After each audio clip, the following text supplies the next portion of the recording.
Good evening. Good evening. I wonder if I may join you for a few moments. Tonight, from a very great distance, I heard the sounds of your singing and your laughter. And as I drew near, I saw the campfire and felt the warm glow of the Scout Fellowship. I find myself feeling very much at home here. If you don't mind, I'd like to stay for a while.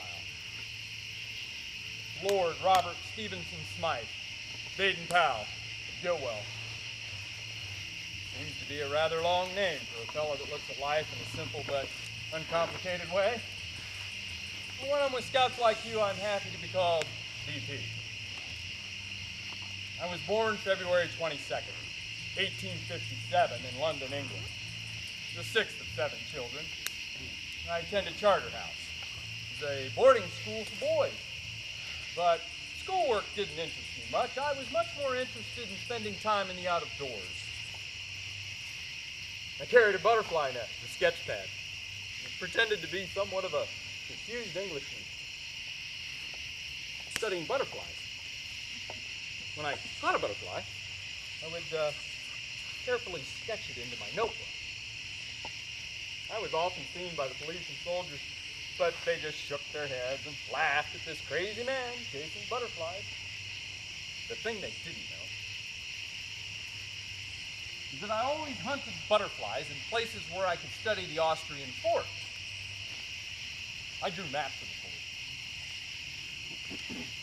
You know, the gun placements and other important military information. But I would always disguise them by making the maps resemble sketches of butterflies. In ways like this, I was able to mix my love for the outdoors and my delight in problem solving and my skills as a leader to serve my country. I gave plenty of thought to the best ways to train soldiers. I believed that it was important for them to be able to think for themselves and to be able to act as scouts. So I put my ideas down in a small book called Aids to Scouting. For those that passed the training outlined in the book, I designed a badge, much like the north point of an old compass, a fleur-de-lis. I wanted it to symbolize that a scout should be able to point his way on the land and in his life.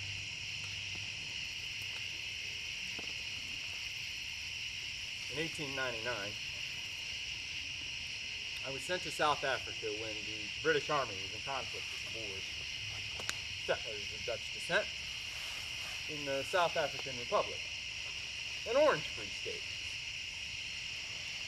I found myself in charge of defending a small town called Mafeking. I had some 1,200 men under my command, but there were many Boer soldiers surrounding the town. Well, they surrounded Mafeking and laid siege to that town. They demanded that we surrender. Well, we were not about to give in. Instead, we did all we could to convince the Boers that they were up against a much stronger force. Knowing that the Boers lookouts could see us, I had my men bury boxes of sand all the way around the perimeter of the town. We put dynamite in one of the boxes and blew it up in hopes that the Boers would think that all the boxes could be detonated as landmines. We had no barbed wire, but I had my men drive fence posts into the ground anyway. And then we pretended to string rolls of barbed wire from post to post, and pretended to climb over the barbed wire. Whenever we moved about the edges of Mafeking, the Boers were so far away they couldn't have seen the wire even if there would have been any. So we defended Mafeking with tricks like these.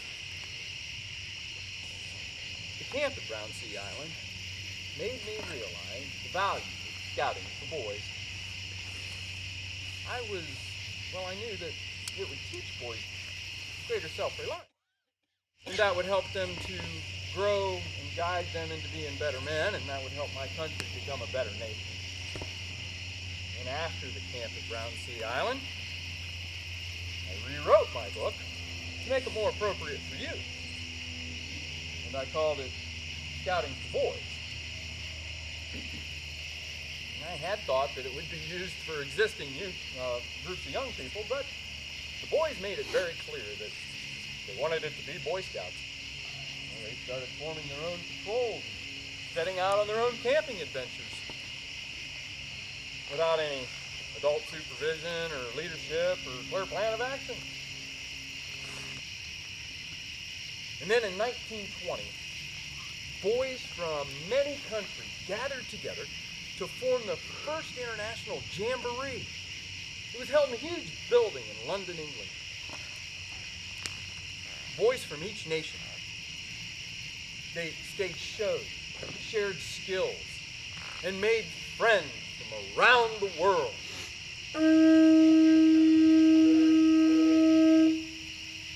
Blowing on the kudu horn I'd had since my days in Africa, I called and gathered all the scouts together to address them.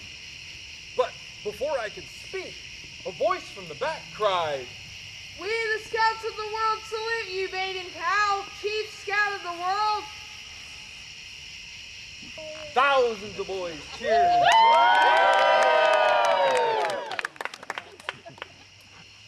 That was the greatest honor I'd ever received, seeing that so many boys found the value of scouting.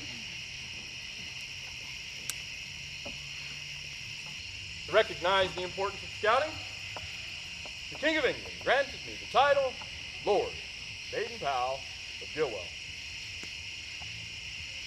It was an honor I accepted in the name of scouts everywhere. I've been blessed to lead two distinct and intensely happy lives. First, as a military leader, and second, as a leader of boys. I've had the great good fortune to leave a legacy in the form of the scouting movement, and for that, I am most grateful. Since my time, the leadership of scouting has been passed down through a number of generations of dedicated leaders, scouters like yourselves, and now that responsibility has been passed on to you. It is your turn to give possibilities and provide opportunities for young people to grow in body, mind, and spirit.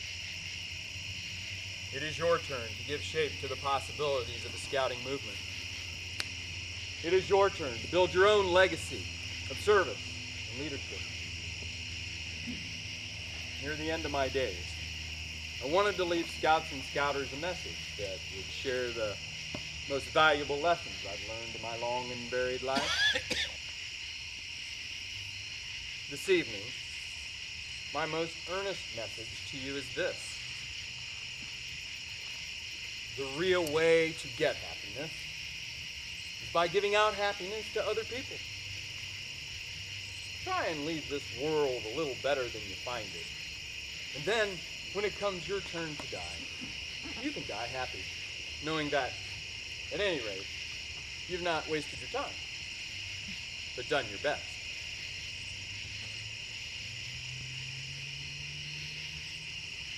Thank you for allowing me to step into your circle tonight, warm myself by the fire, and feel the warm glow of your fellowship.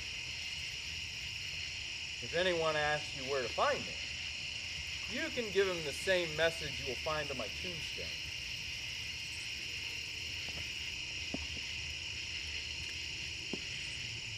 Gone home. Good night, and good scouting to each and every one of you.